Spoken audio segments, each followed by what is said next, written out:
Oh wow, my face is a lot larger than I was expecting. Give me a sec, ladies and gentlemen.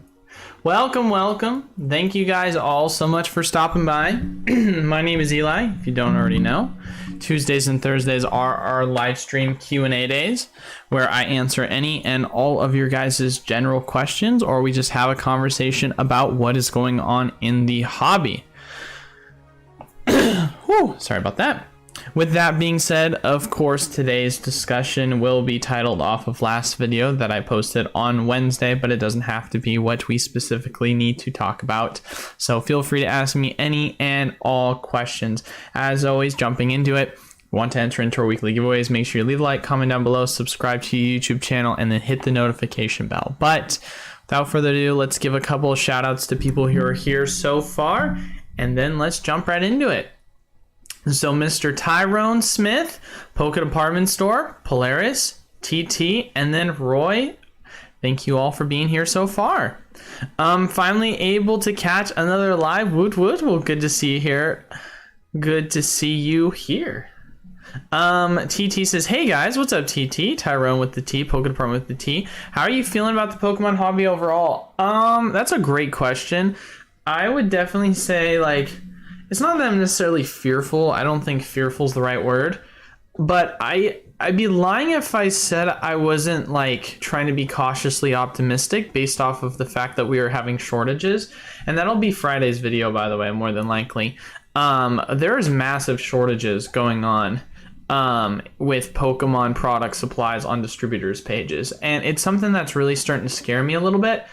Now, knowing the Pokemon Company, historically speaking, obviously this should be a concern that's addressed relatively soon, but considering the fact of the matter that it's been taking so long for these concerns to be addressed is why I'm getting scared. And now whether that be because the Pokemon Company is purely transitioning all of the reprints to be silver borders or not, I mean, who's to say what's the purpose of that? But that's kind of where I am right now in the Pokemon hobby. I would say we're more or less in a healthy-ish state, but also at the same time, there's definitely some concerns in the hobby that could take us out of that if they were to come to fruition. But I sold 2 Evolving Skies booster boxes just for $230 each. eBay lowest price for the box is $240 without shipping. I needed the money, but I have seller's remorse.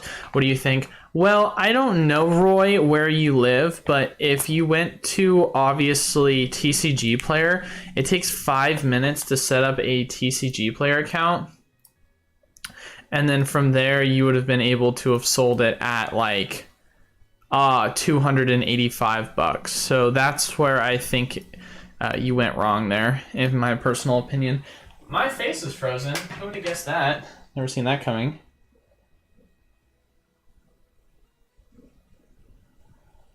That was weird. Nice little face freeze.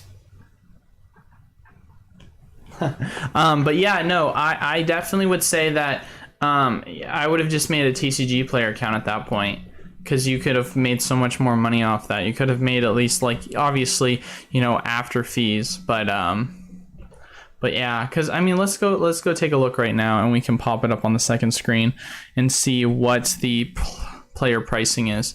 Let me see. So if we go to eBay and then we check and see Evolving Skies booster box. So Evolving Skies booster box, $269, $240 plus $10 shipped, $235 plus $10 shipped. Yeah, you definitely should have sold on TCG Player. You would have gotten more value out of it. I mean, it's not a bad sell. I'm not gonna like say, oh my god, you made the biggest mistake in the world, but you definitely missed out on a little bit of money. Do you think it'll hit all at once product wise? I mean, presumably, if we're going off of the fact that we're saying, you know, historically speaking, nothing changes with the way in which the Pokemon Company does things, I would definitely say yes, that's more than likely it's going to happen all at once, just how it's always been with Pokemon. They tend to do their reprints all at one time, so I just don't see why it wouldn't translate in that way. Obviously, it's entirely possible. I could be 100% off base on that, and things could just be different than they were before historically, but I see no reason to believe why anything would change.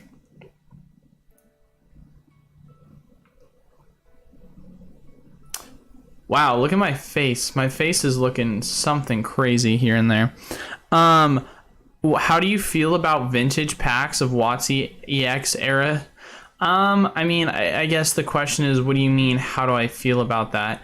Like, in regards to how do I feel about, how do I feel, in my personal opinion, they'll do long term, like investing wise? Like, how do I, like, what's your kind of thoughts, more or less, on, like, elaborating a little bit more on what my thoughts are? Because that's very broad of a statement, too. What's up, DJ? Good to see you here. Poke Knight, good to see you here as well. Hopefully all is well with everyone.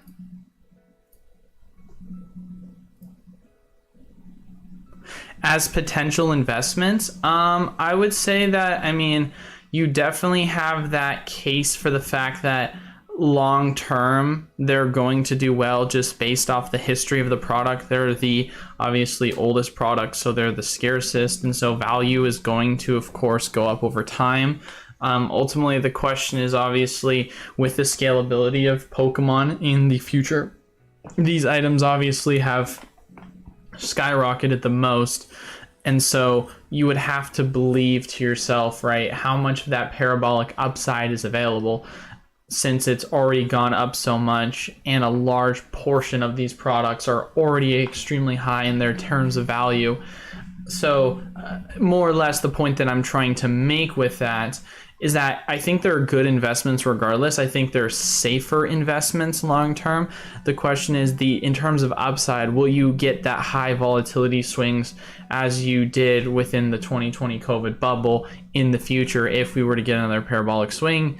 Is entirely possible, because we don't really know what the scale of this market could become in terms of, you know, is this a multi-billion-dollar market? Is this a $100 billion, a $1 trillion market? Like, what is the market cap potential for general product value within this hobby? So end of the day, I think it's a pretty much safe one in terms of long term. I don't like the 3+ years as an answer for it, though. Obviously, you know, we want to say 3 to 5, you know, is always a nice thing to say. But if I'm being completely honest, Roy, I know 3 to 5 is kind of like the go-to thing, especially I say it from time to time, but I'm definitely nervous, economically speaking, with the way in which the direction things are going in the world. So it's hard for me, because there's a high possibility that you could see a recessionary period that'll last for several years on plus. But, you know, you said 3+, so there's no limitation to that. But end of the day, I don't think it's a bad investment. I think it's a more conservative one, but it has the potential for upside, but no guarantee how much. I received cash from the ES boxes. I figured that the TCG and eBay would take around 12% in fees. Oh, you sold it for cash. Oh, I read that wrong, Roy. You said you sold 2 ES booster boxes yesterday with $230 each. eBay's lowest price for the box was $240 without shipping. I read that and then made the presumption that you had sold on eBay. Oh, I see now. Okay, gotcha. Well, that changes things drastically then, Roy. Okay, so the fact of the matter that you sold it for $230, and we can even do the quick math here, right? So if we say to ourselves, you sold it obviously for, let's say you sold it TCG player high, 285 times 0.86, right? And then you're going to have to pay an additional $10 for shipping. Yeah, no, you sold it. I mean, basically the equivalent of the TCG player high, and you got the cash immediately. No, that's good. No, you're good, man. I apologize. I read that wrong because I interpreted that when you compared it to eBay's lowest price, that you were saying to yourself that you were trying to compete with the lowest price, and therefore you listed it at $230. That's totally my bad. Well, shout out to you on that one then. What's your nighttime routine? Oh God, what's my nighttime routine? I mean, my nighttime routine is very much like, it's hard. So like, I wake up, I like go on my phone for a little bit, check like if I got any customer emails, check if I got any Discord messages I need to respond to, and then sometimes there are some that I need to bookmark because I get flooded with emails and messages, so I can only respond to so many at once. And then from there, I usually listen to like a podcast for the day on what like news is going on for the first like half an hour of my day. Then I would say, you know, sometimes I'll take a shower in the morning, sometimes it's at night, so it really changes. It's pretty inconsistent in that regard. But let's say that I don't take a shower to start my day, then usually I will at that point hop on the computer, and then I will start by working on some stuff, whether it be you know, setting up a video to record, whether it be making a couple of phone calls to my distributor or my business partner. But this is my day routine. And then once I've kind of finished with a lot of my work stuff, I would say night routine, it usually goes one of two ways. Either it goes, okay, it's the end of the night, I've got as much work stuff as I can get done for now, I'm not going to respond to customer emails at midnight or 11 o'clock at night. So what I do usually is I will hang out with my fiance for like an hour or two until she goes to bed, and then I will get on and like kind of unwind myself at like 11 o'clock at night, 12 o'clock at night, and play video games for like an hour or two just to kind of relax, because that's kind of my time to play video games, because I'm so consumed with everything else for the rest of the day. So that's my only real time I'm able to play video games. And then if that doesn't happen, then usually it's because I have like a work meeting that I scheduled late at night, because someone I'm talking to lives in, you know, another country that's later at night, and so then I'm talking to them or I'm doing some work stuff with them, and then I hang out with my fiance, and then I just go to bed. So it's usually one of the two, I would say, typically. 100 plus year DJ says, what are your expectations in 100 plus years, evolving skies to $1 billion? Would you ever look to selling more than just cards? Yeah, of course. Oh yeah, plushies is definitely one of the biggest things that we really want to get into at some point. You know, obviously, as you know, John, we would love to be able to carry specialty Pokemon products at some point, like some of the stuff that you're selling. As it stands right now, you know, I want to get a solid base, I would say, of, how do I want to say that? I've built my base during COVID, and although that is something that I'm very happy and proud of, you know, with the way in which the economy has been going right now, and you've seen a lot of people get kind of burned out of the market, you're starting to see less and less people more or less consistently, you know, buying this product and or watching the content consistently. Like, obviously, when it comes to like my channel growth, right, I do have that like base of OG people that watch my content, right? I do have that base of people that, like, for the most part, you know, will stop by the live streams or will comment on my videos, or who have just been around for a while, right? But there's those kind of like in-betweeners who have been there for a while, but like I haven't seen them in forever, and then occasionally they'll stop by, and like they're no longer regulars, if that makes sense, when it comes to my content. And so, like, for me, I feel like until I have that consistent base of like regulars that I know I can solidify as future potential, you know, product buyers, and that's just literally how I have to break it down if we're talking about from a business perspective, it greatly concerns me, because a large portion of my buyers, or a large portion of my community that I, of course, created, was of people during COVID, when prices were extremely high and I was able to easily undercut my competitors.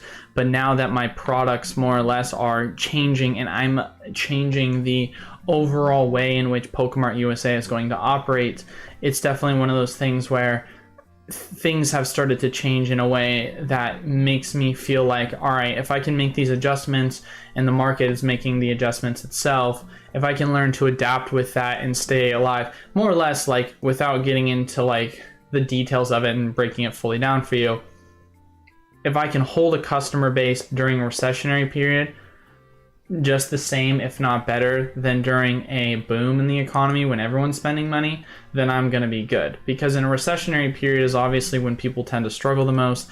You're not getting as much, you know, views on certain products, because think about my market, right?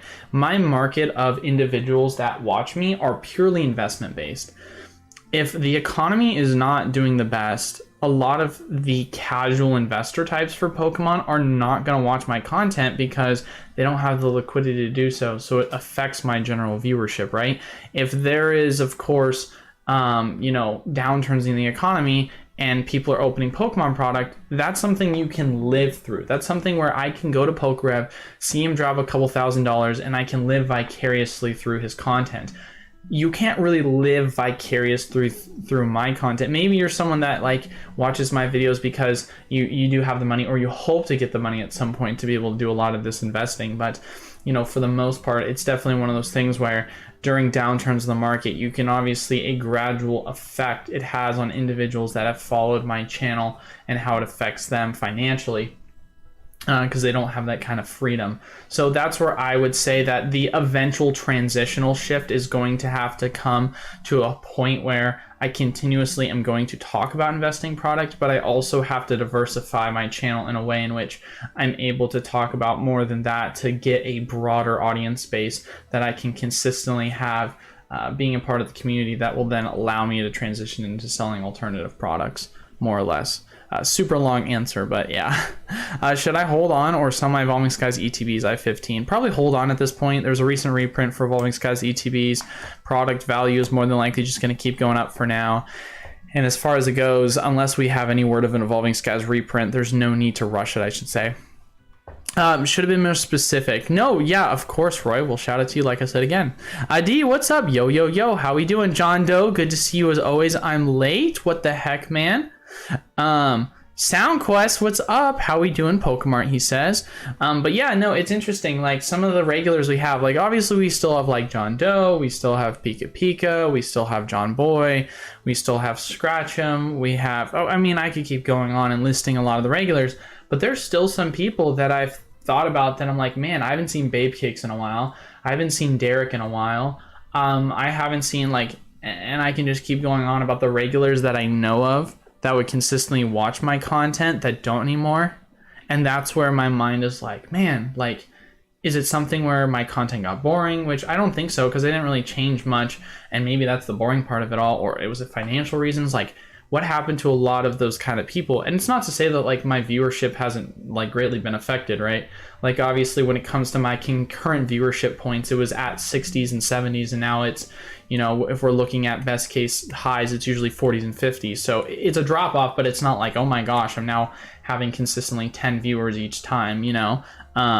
So like we're at 31 right now, but I guarantee you at some point during this video, we're gonna hit 40 or 50. So it's like, you know what I mean? So it's not like a big drop off in the grand scheme of things, but it's enough to where, you know, as someone that wants to continuously grow, I have to question these things and see what the adjustments are. What do you think of $800 for Champions Path case of Elite Trainer boxes? I don't think that's a terrible price by any means. I mean, obviously you're saying $50 is MSRP. You're paying, you know, $30 above that. That's grand total of like a, you know, 40% increase that you're paying over for. I mean, gosh, no, you're paying way more than 40%. You're paying like, it's a lot. It's a lot. You're paying 60%. Is that right? Because every 5, yeah, you're paying 60% over. I mean, here's the deal with this current market right now and the price of Pokemon Champions Path Elite Trainer boxes. I think you could get a better, hopefully you get a better deal if you can try and shoot for 75. Or $750, 75 in ETB. But I mean, 80 is not a bad deal. That's about what market price is. So if you're gonna buy a case, I would definitely see if you could wiggle it down to 750 personally. What do you think of the new EX Air designs? Twice Big Jake made a video saying that he feels like they're stale, and I agree with him. Also looks like they're keeping the stupid crystal hats for the cards. I mean, I would say that it's hard really because we're literally seeing we've seen one crystal card, right?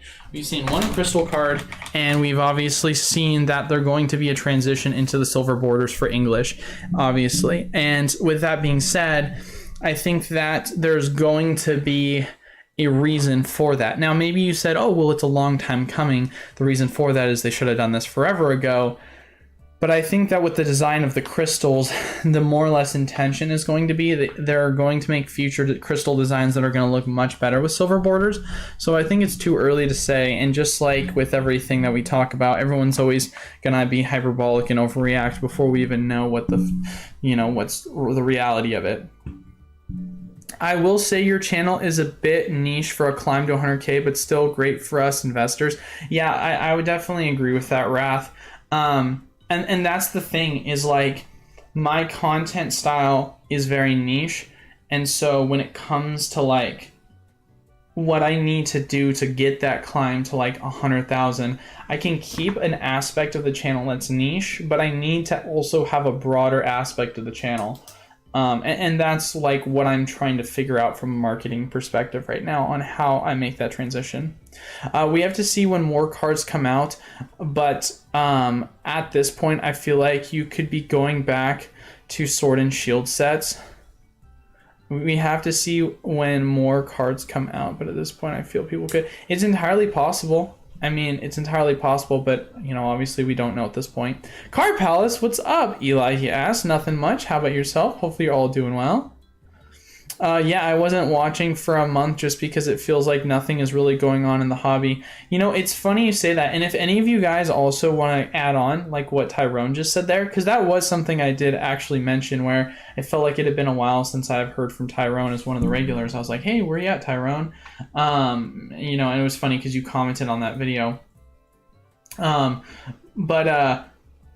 what was I going to say? You know, he brings up a good point. Like, in terms of what's going on, obviously, don't get me wrong, like, there's news going on with silver borders and that kind of stuff, but what is my channel about? What is it that I do that no one else typically does that allows me to bring out value in the niche hobby?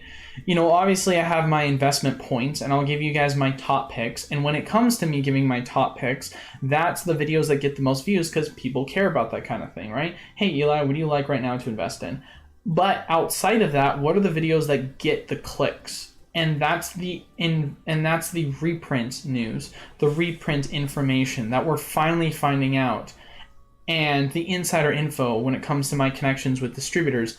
That's something I haven't discussed about in forever because we have yet to see a reprint for anything related to booster boxes in forever. So in that regard, from a channel content perspective, that part has been lacking. And so I gotta fill the void with content that you guys want to make up for that, you know, typical high volume content. Babe Cakes tattooing old ladies too busy, right? I know. Brosif, I have 4 Evolving Skies booster boxes and I'm about 380 into all 4. That's crazy. Shout out to you. Do you think it would be wise to sell 2 if they hit 300 a pop and hold a case? There's no reprints. The extra 600 would just be more investment capital. Yeah, you know what? Honestly, Big Papa, I would personally say that, and this is not financial advice, I'm not a financial advisor, but for me, from a psychology perspective, there's something about $300.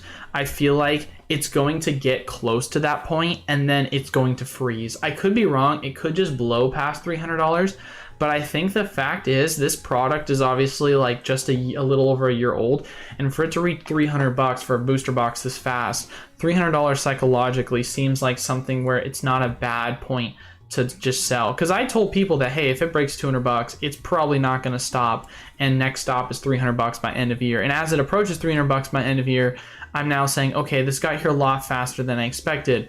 With that being said, is the momentum going to keep going or is it going to kind of die out? And I think that there's a high possibility that I could, of course, you know, be wrong when it comes to the momentum shift because it's just been so up and up. But for me personally, there's just so much speculation going on, and with emotional sentiment being a huge factor when it comes to price, it makes me definitely believe that it's entirely possible that $300 could all of a sudden change that momentum. And that's more of like a gut feeling, I would say.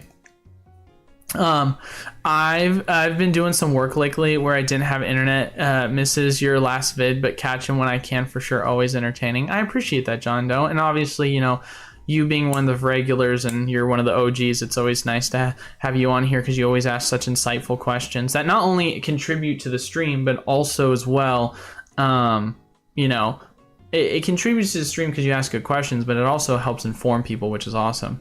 What financial advice do you have for me today, Stephen Ling? All right, financial advice tip of the day. If you aren't already invested in Crimson Invasion, I highly recommend you do so because right now, if you don't know, It's the most undervalued Pokemon set of the year going into 2023. It's my top 1 pickup of the century. Crimson Invasion, you heard it here first. Financial advice. I am a financial advisor. Don't ever do your own research. Listen to me and only me. So, you heard it here first, ladies and gentlemen. With rotation coming up, should I sell all my cards marked D? Will they all go down in price once out of rotation? How does it work? Well, so here's the deal, Jorge. I mean, in terms of competitive viability, your cards are not really going to make that much of a shift unless they're competitively viable cards. So like, for example, you've got Scoop Up Nets, you've got Sobbles, you've got these cards that have been used in competition forever that more than likely are going to see adjustments in terms of price valuations. And maybe just now, like in terms of these common and common competitive cards, we've already seen those adjustments. I mean, do you guys remember the price of the Scoop Up Nets leading up to the Worlds? Like, it was insane how expensive these guys got. They got all the way up to like $5, I think it was $6 when it came to the Scoop Up Next. Whoopsie, this is a wrong set. We're looking at Rebel Clash, my bad. But yeah, the value of these items, they were like skyrocketing up. So, but if you click on them right now and you see their value, they're like $2.60.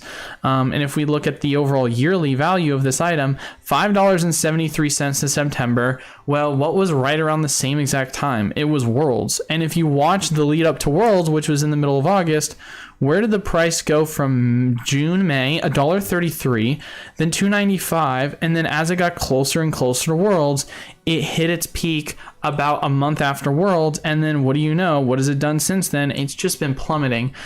So I would say the question is really, is this like one of those cards that, you know, was hyped up in value because of the lead up to World? I would like to believe so. And now that World is over and this is going to be a card that's going to go out of rotation, is it now starting to lose its value? Yeah, of course, big time. That's kind of my personal opinion on this.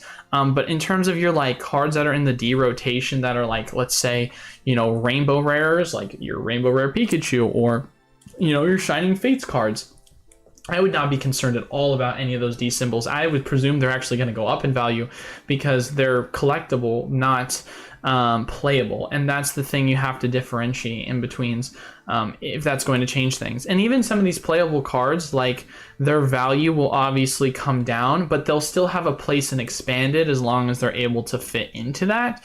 So it's not like they're going to go to crap all of a sudden, but they're going to just lose a ton of value not having two formats to play in, such as being in Standard anymore. So that's where it kind of that's where I would say it has to be.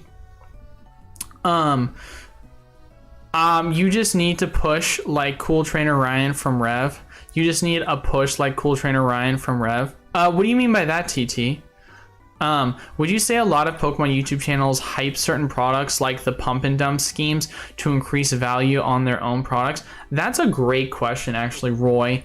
I would say that in terms of hyping their own products is an interesting question to ask, because when you say your own product, right? For example, we have Pokemon USA mystery packs. Chloe has her own mystery packs. Pokerev has her own mystery packs. These are obviously items that are not pump and dump items because they're typically like, you could use them as investable items, but that's not the purpose of them. The purpose of them is their mystery pack. So when it comes to individuals having their own product, obviously in that regard, I would say no. However, one thing I will say, Roy, that does frustrate me, that's something Pokerev does, and I'm calling him out for this. When it comes to his videos, he always overprices everything. So like, oh my gosh, and I get it, like you're playing the YouTube game, you're trying to hit the most views, but like when you say to yourself, oh my goodness gracious, I had a Pokemon Mysterious Treasures booster pack I pulled, right? Or Legendary Treasures booster pack, because I watched a video recently of his where it was like, oh my gosh, I have a Legendary Treasures booster pack that's $100, right? And then he hypes it up at being valued at $100. But in the reality of the situation is you can go buy it right now for $75. And if you like don't want to, and if you want to take the time to actually like wait for a good deal, you could probably get it for 50, 55, $60.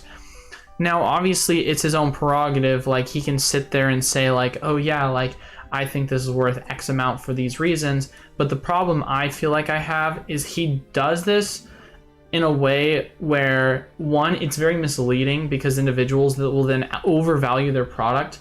And then two, it's also misleading in a way because when he has his mystery packs that he sells, and he's like, you could get X amount of dollars in value from my packs, which he's of course never claimed, but the value in which he is claimed on his general like openings, in terms of like, oh, I pulled this $100 pack, there's an assumption to be made when it comes to his openings that you're getting out more value than you actually are. It's like a how do I want to say this? It's like almost a misleading kind of way where, hey, I'm not saying that if you get a Diamond and Pearl pack, you're at least going to get $100 worth of value. But if you watch my other videos, you know that I never list a Diamond and Pearl pack under the value of $100, even though you can get Diamond and Pearl packs for $80. You know what I mean? Like, it's a way of saying it without saying it. And that's something that I would say is definitely misleading in a way. And it, of course, helps individuals. It pushes individuals to buy his product because they're thinking they're getting more value out of it than they actually are.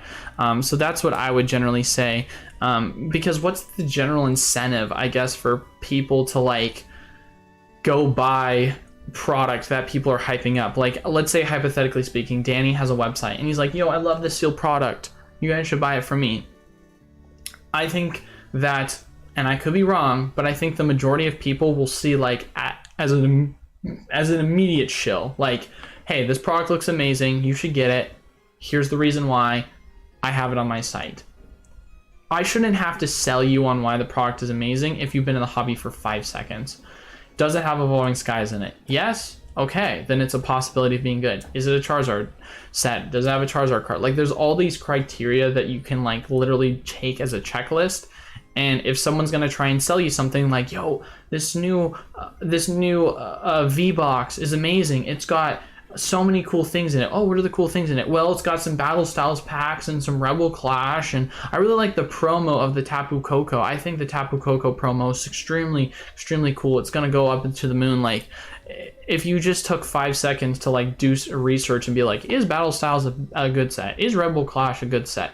It's like, you would know that, hey, the pack selection sucks. Hey, no one gives a crap about Tapu Koko. Like, you're obviously going to have your suckers here and there, but the risk to reward of losing a lot of your patrons because there's so many more informed buyers in this market than people realize, it's going to, of course, it's going to be almost worse for you in the end. What is your opinion on EV Premium Collection boxes popping up? Buy or leave. Not financial advisor, but buy, man. It's just an amazing opportunity if you can find them in stores. I agree. I believe transitionary steps would be more breaks, maybe shorts or big hits, as the casual viewers tend to enjoy that while they sell packs. And that's exactly why I was asking you guys like what your thoughts were on me doing monthly breaks. Because that's where my transition is going to start. Like, don't get me wrong, I'll still do my investing content. So for those of you guys that are in the investing sphere, like, I'm not just going to get rid of that because I know that's important to you guys. But in terms of like, for the success and livelihood of my channel to survive and grow, there is going to have to be an aspect of it, like the breaks, that I'm going to have to do more consistently, which you guys enjoy. And not to mention too, when it comes to my breaks, I'm typically offering them at an amazing affordable price, right? Like, cheapest that you'll find anywhere on the internet. Obviously, it really just comes down to the marketing of that. And if I can start to market myself in a way, like you said, Wrath, where it's more consistent YouTube short videos, and I can start to go viral off of those, that's where the eventual, growing will continue with my breaks. And then I can transition from once a month to twice a month to 3 times a month to once a week, and then it's something that, I start to slowly make that progression with. DJ says eating chicken nuggets. Yeah, right. I think people are busy going into the holidays, but I feel like I could pick up more after New Year. People stay inside more with the cold. Doing market collab and Q&A here and there always helps. Yeah, it's a good point, John. And I was thinking about that too, because so if you've been around for my channel, right, I didn't really start to so I started my Pokemon business at the end of 2020, but I didn't really start posting consistently until I think it was September of 2021. So technically speaking, my YouTube channel has been really active for a little bit over a year now. And I had a huge explosive growth period in the month of November, in the month of December. And so like my expectations, obviously going from last year to now this year, it's very much like, hey, I had that explosive growth period. Starting from there, going into the new year, what's kind of changed with that? And I think one, obviously economy plays a huge factor with that. But I think more importantly, one of the things you have to consider too is that it was an explosive growth period because I had a lot of upside. And although I still do have upside in a niche hobby, when there are times like right now, I shouldn't expect that same explosive growth during this period, and I should actually expect a slowdown of growth, because the fact of the matter is, kind of like what I've been talking with my business partner, we've been wanting to consistently have we've been consistently wanting to have leagues for Pokemon, but the problem is right now is like, the amount of times we've had people say like, oh, I would love to be able to sign up for your leagues. When are you having it? Oh, we want to start it on this day. Okay. Will you be able to sign up? Yeah, but I can only be there for a week because then we're going on vacation for 2 weeks with our family, right? And that's a hard thing, where you've got those individuals that are going on vacation and spending a lot of time with their family. And so they're stepping away from obviously a lot of their videos and investing stuff, or the regular stuff that they usually do. Like for me, when I listen to the news every morning, when I'm spending time with family or on vacation, typically I'll have to skip it sometimes, or just get a short synopsis by reading an article here or there. True, DJ, he says. Which did DJ, is he saying in regards to DJ? Did I miss something here?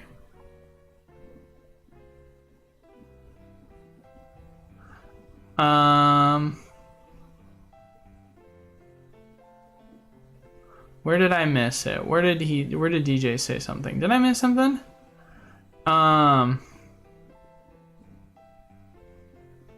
Oh yeah, eating chicken nuggets, true. I see now. I really vibe your analysis. That 300 is the ceiling in a lot of people's minds. That collective ideas might cause huge market saturation if and when. Thanks, brother. You are a true guide. I really vibe your analysis.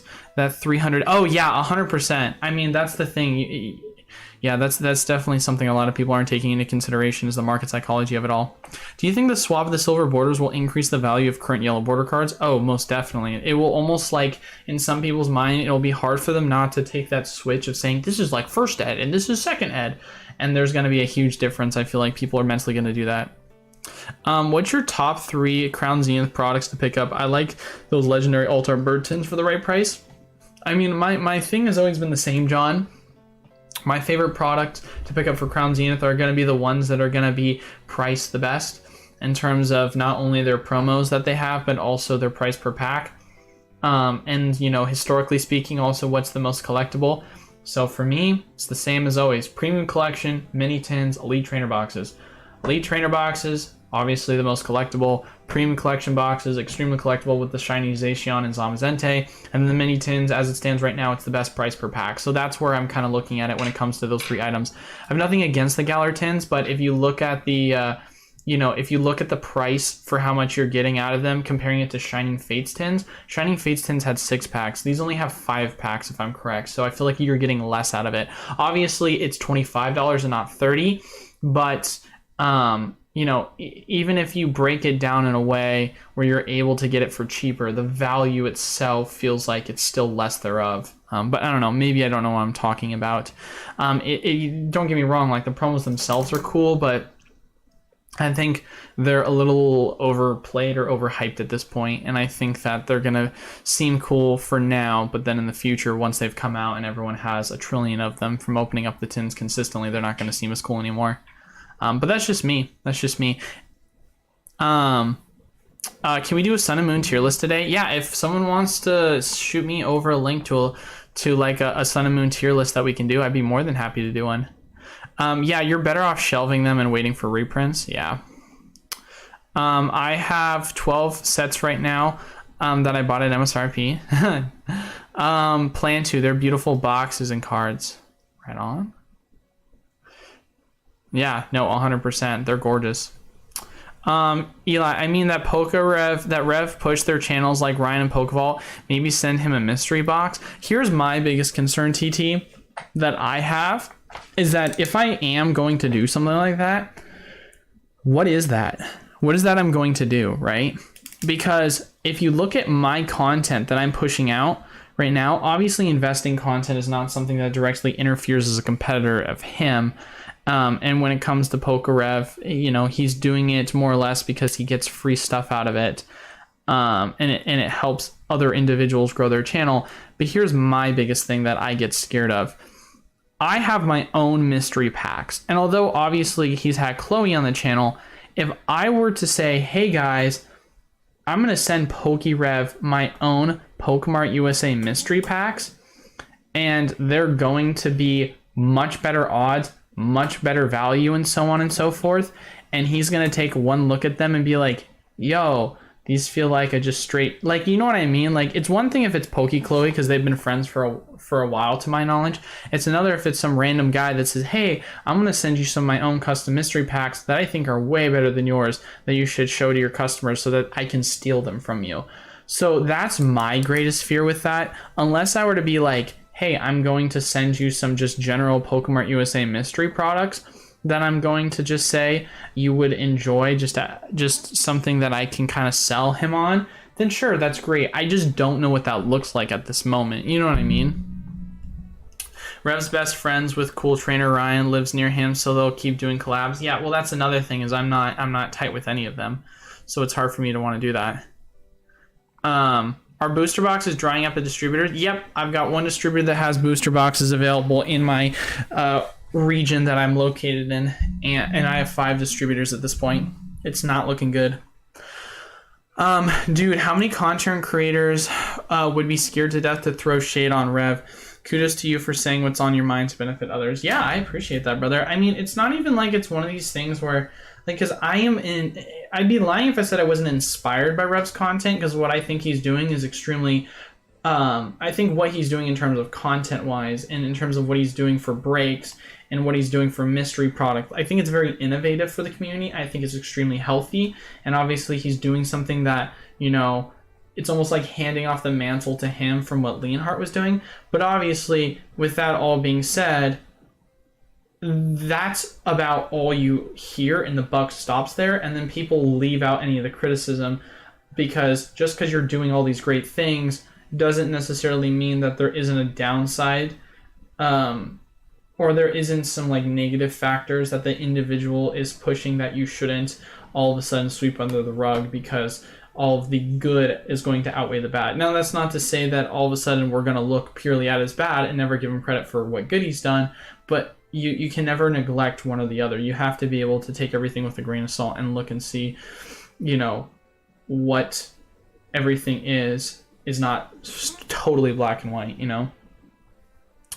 Eli, can you confirm Brilliant ETBs are out of distributors? I've already heard a few LCS owners saying they're out of it at distribution. Brilliant cases can be had now at 27 for EC. Well, so I disagree with that, John, because I have so many distributors right now that are selling Brilliant Star ETBs. So many. Whether that be at $24 or whether that be at $25, I have a ton still selling it. So don't get me wrong, it's starting to dwindle more than it was before, but like I see less distributors having it, where all 5 did and now only 3 do, but still, like, they still have a decent amount to my knowledge.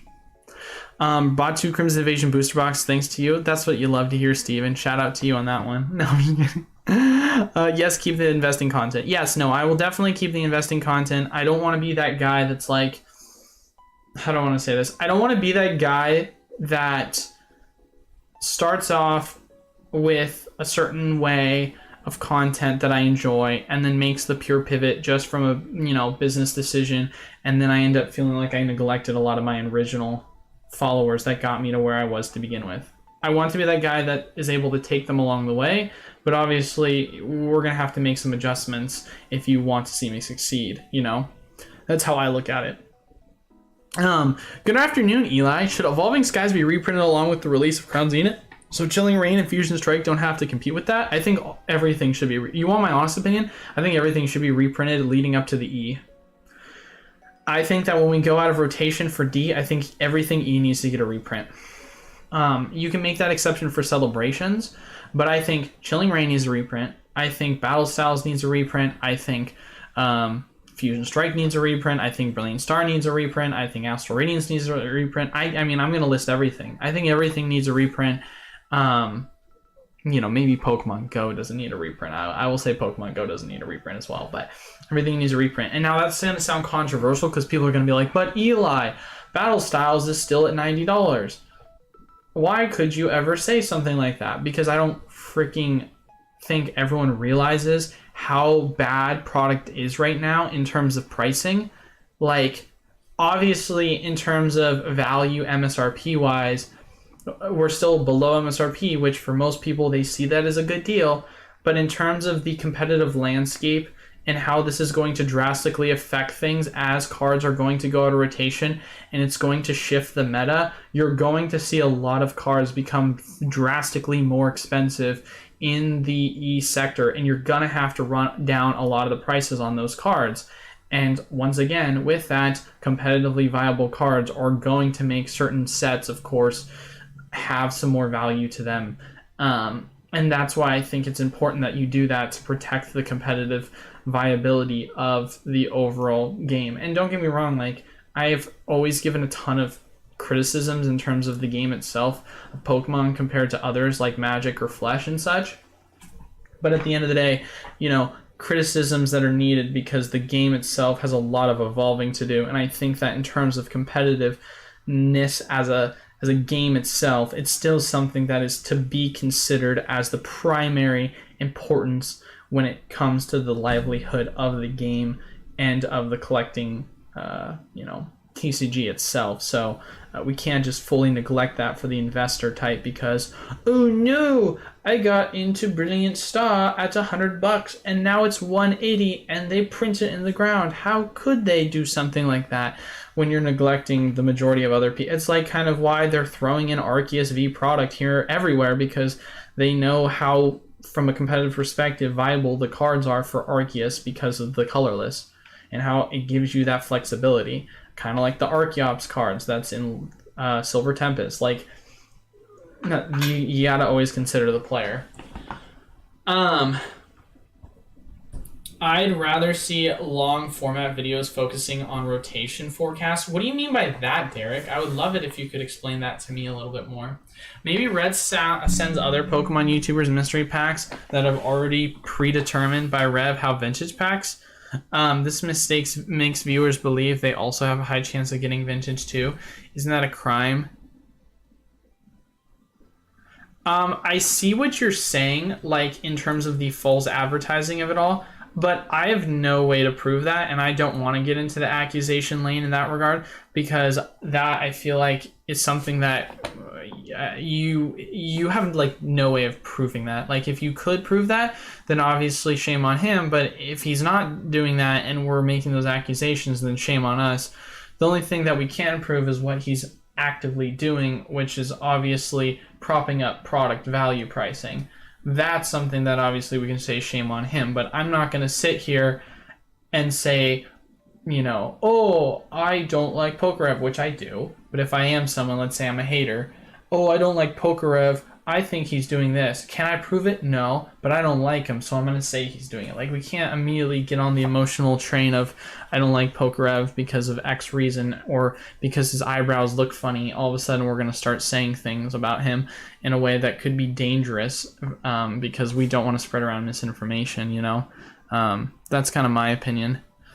Will the silver borders lead to a seal proc market spike for Sword and Shield prior to the... I personally believe yellow borders will one day look at like there's a nostalgia factor. Like I said, Craig, I don't know if you were here when I said it, but I think silver borders are going to be the new unlimited and yellow borders are going to be the new first ed. And that might sound crazy to say out loud and people might think that's hyperbolic, but my face disappeared, so that's also hyperbolic. My face cam disappeared, ladies and gentlemen.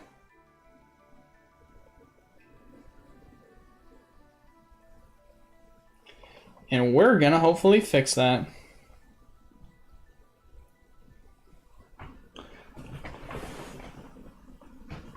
Here, I wonder if I just connect to Wi-Fi if it'll work better.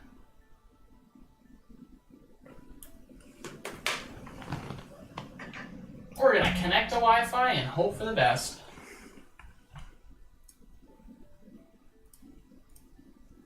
But what was I saying? Yeah, no, it's it's definitely one of those things where I think undoubtedly you're going to have people that are going to feel a certain type of way of yellow borders. Now, the real ultimate question is going to be, with this transition of silver borders, are you going to have new reprints for product also have silver borders? I would like to think not. I think that's extremely dangerous, but it's entirely possible you could see something like that. What's the best way to get Diamond and Pearl packs at a good cost? Facebook Marketplace groups. So like Facebook groups, I should say, not Facebook Marketplace groups. Facebook groups, eBay, and Instagram followings. Those are the 3 best places to get Diamond and Pearl product. You just have to be good about watching it. You can sometimes get good deals on Mercari too, but it's very rare. Paste It needs a reprint. I don't know about that. I don't think there's enough demand for a base set to justify a reprint. Well, I mean, let's be rash. Let's not be rash here, guys. Base set does not need a reprint, and that would be a total disaster for the market. Not to mention, too, we're not trying to follow what's going on with Magic the Gathering right now. We all know what would happen if that were to happen. Rattle Pokemon made a video about my LGS who offers a grading service. They seem like decent folks, but I can see how this can get sticky. Any thoughts? Well, I mean, what is their grading service? Like a grading service in a way in which they pre-grade your cards before you send them off to PSA? Is that what you mean? My Pokemon mystery pack had a gold envelope. I felt scammed. My Pokemon mystery pack had a gold envelope. I felt scammed. Evo, what do you mean it had a gold envelope? Like, you got a gold mystery pack? Why would you feel scammed if you got a gold mystery pack?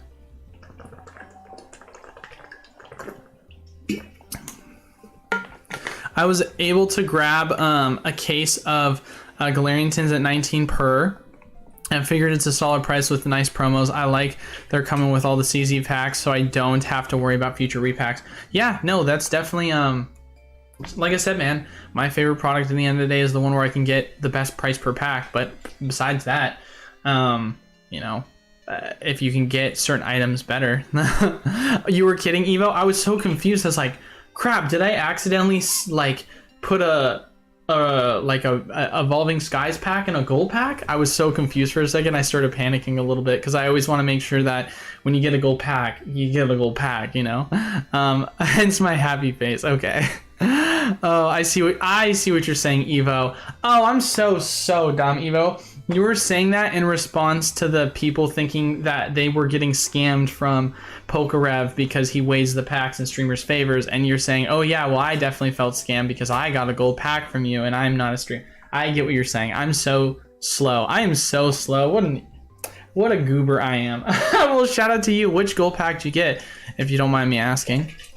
Nice haircut. I appreciate that. Yeah, it was definitely grown out a little too long. Doing these same live streams where we go over a lot of competitive card values based on upcoming rotation, for instance, of new rules regards to segmentation of tools, items, and trainers, I think it's a pretty good idea. I think that's definitely not bad, Derek.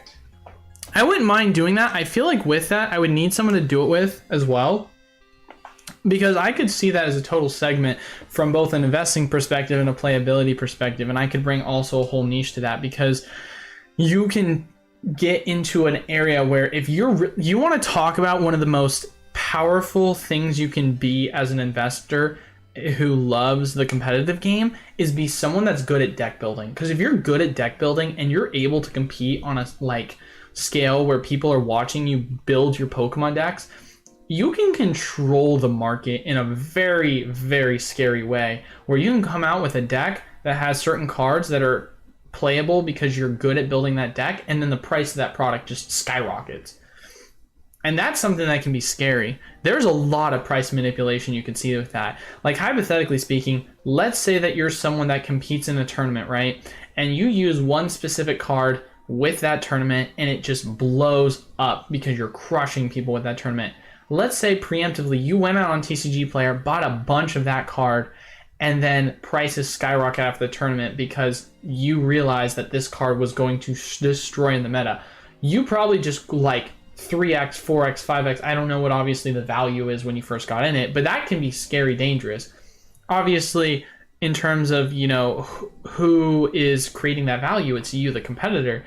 So it's scary and dangerous in the way in which you can control the market, but it's also interesting because you can control a base of individuals that will follow suit with you in that way, to where it can obviously provide really good content for a meta. So that's something that's, you know, both good and bad.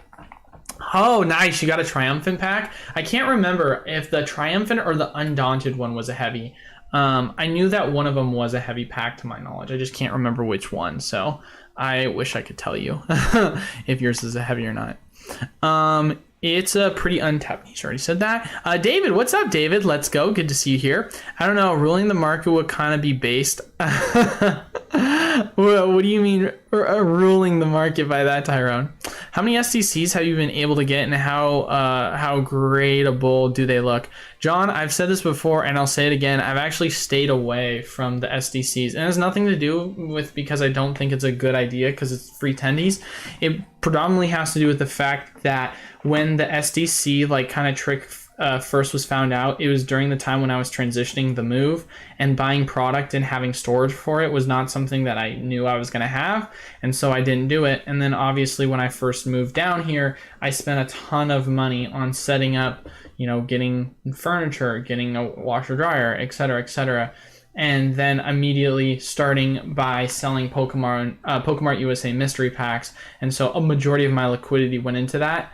And sure, it's only like an investment of $30, but it was one to where I didn't really think about it consistently because I was so consumed with everything else. And it's an opportunity that I should have taken advantage of, let's be honest, because it's literally free money. But, you know, I was just more or less being lazy, I guess is the best way to put it, sadly.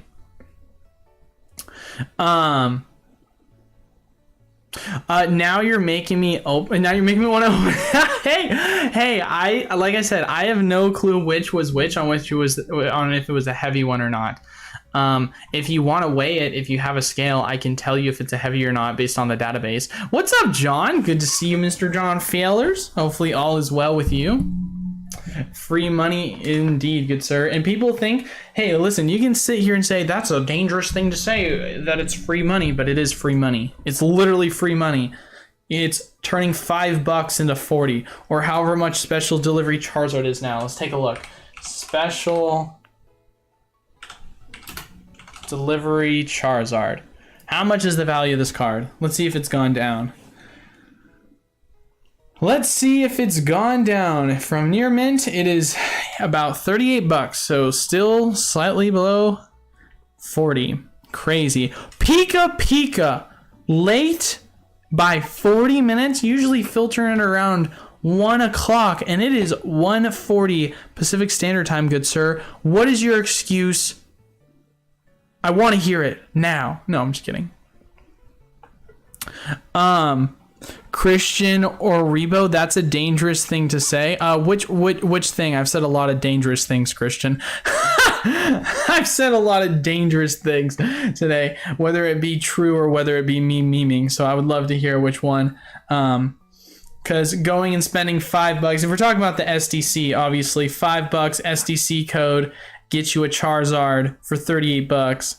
Then obviously right there, that's big money. And then on top of that too, I mean, the general strategy that we obviously talked about with the SDC was go buy yourself an Arceus V-Box, then get free shipping for your special delivery Charizard code, and then you obviously spent $5 for code, reuse the code one more time using the cart glitch, buy a new code, and then on top of that, just rinse and repeat. And it was $30 spent on your investment, and it was $38 in return worth of value from the card purely.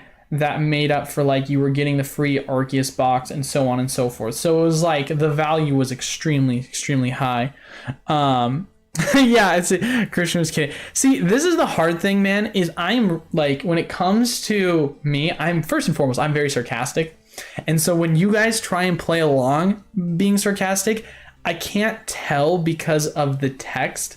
And so it's really hard for me to decipher that. And so I want to presume that a lot of you guys are being sarcastic and trolling with me, but it's so hard for me to tell because it's all through text. And you would be surprised the amount of times I thought people were trolling and they were being dead serious. And so I almost am like, crap, how do I decipher that? Thoughts on an Ultra Prism booster box for 330? Well, here's my general thoughts. I've said this before. I'll say it again, Steven.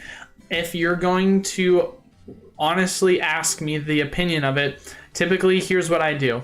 Someone says, Eli, what's your thoughts on Ultra Prism at 330? I go to TCG Player, I go to eBay, I look at the pricing, I say, Ultra Prism booster box, it's going for 390 bucks. Okay, what is an Ultra Prism booster box going for here? Ultra Prism booster box on eBay is selling for roughly around 380, 333, 375, 320 plus, but it looks a little bit on the rougher side. What are the recent sales for this item? More or less, I just go by what I see from recent market sales, and then I say, hey, is this a good price based off of what recent market sales are saying? Based on what I'm seeing here, 330 is about right on what the value should be at, you know, so it's not a bad price by any means, but unless we're talking sub 300, it's not like I'm gonna cream my pants because it was a good deal. Pokemon mystery packs need reprints. They're still available on site if I'm correct. Are they not? Did I sell out of my mystery packs? I think I still have some available. Yeah, I still have some. I think I've got like 20 left or something like that. Not a ton, but still some. I definitely could do another print. I could definitely do another print if you guys want me to do that. If you want me to throw these out of stock and then just create some more. But I've had nothing but positive. I've had nothing but positive response. What's the exact weight, Evo? I can't just go off at 18 grams. It has to be more than that. It has to be like 18.4 or 18.2 or 18.01. Like, what's the exact weight? Because there is an exact weight to it. But yeah, no, I mean, I would be more than happy to do another print of it that I could just put up pre-orders for, because I know you guys are a huge fan of it. Especially with booster box product being so freaking expensive nowadays, I feel like more people will be hyped about it because the value you're going to get out of it is even better. Let me see. Let me pull up my...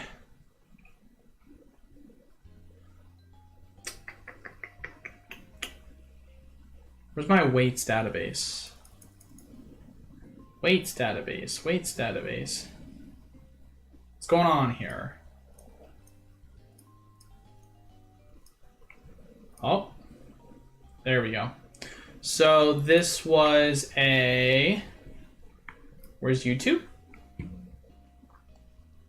My food scale. Oh, you're using a food scale? Oh, that's why. Yeah, you gotta get like an actual scale. You gotta get a scale that's extremely precise that goes down to it.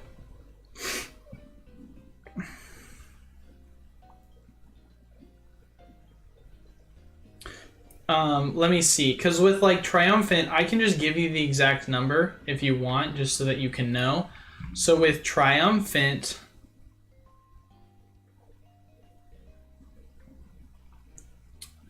the scale value for heavies on average is in the range of 8.6 plus is a heavy, 18.6 is a heavy. So either one, you got an extremely light pack, which I don't think that is what you got. I could be wrong. I doubt it's an 18 flat. That's way too light to be a realistic one. Or you just don't have a scale that breaks it down past individual gram units below a single, if that makes sense. Like you're putting into a fractional. So I would say that I would say that if you can find a scale that's going to make it like 18.2, 18.3, 18.5, then we can find the exact value of it.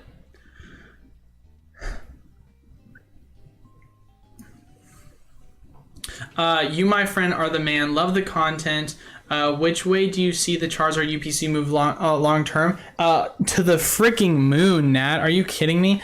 People, here's the thing that we've learned historically, Nat. People are emotional. Crazy to think about that, right? Isn't that kind of crazy that people are emotional? Who would have guessed it? With that, of course, being said, everyone says, it's a brick. It's super cheap. Oh my god. Blah, blah, blah, blah, blah. It's not a brick, ladies and gentlemen.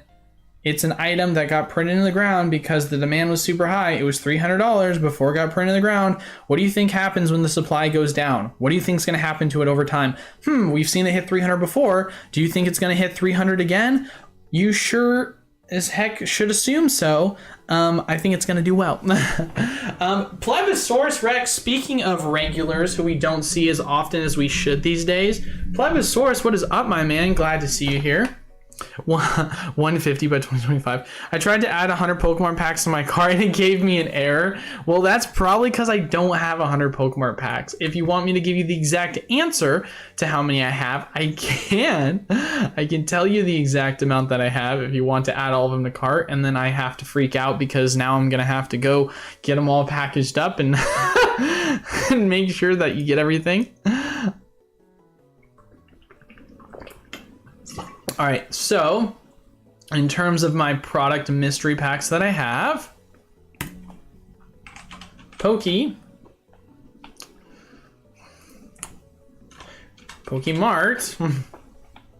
let's go inventory.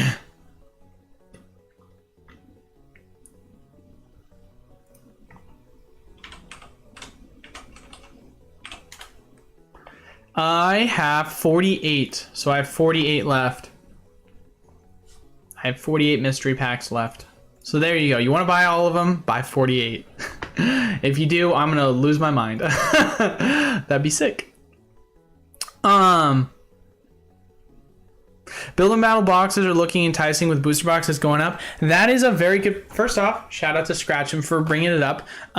That's a good point. So it's funny you say that. So with supply shortages running low, that's exactly what we've actually seen. So I just recently got a new distributor, and I was talking to some guys on that are part of the wholesale tier because they were asking me questions about booster boxes being out of stock. And one of the guys I was talking to last night, he sells break product, or not break product, but he like breaks down product and like keeps the bulk and then sells off the packs. Well, I was talking to him because he was interested in buying the build and battles because they were a really good price when compared to like what the market price was for booster boxes. And if you were to buy it at the price that I had it for on the wholesale page and you were to break it down, the value that you would get out of the bulk from it with the promos and everything was insane.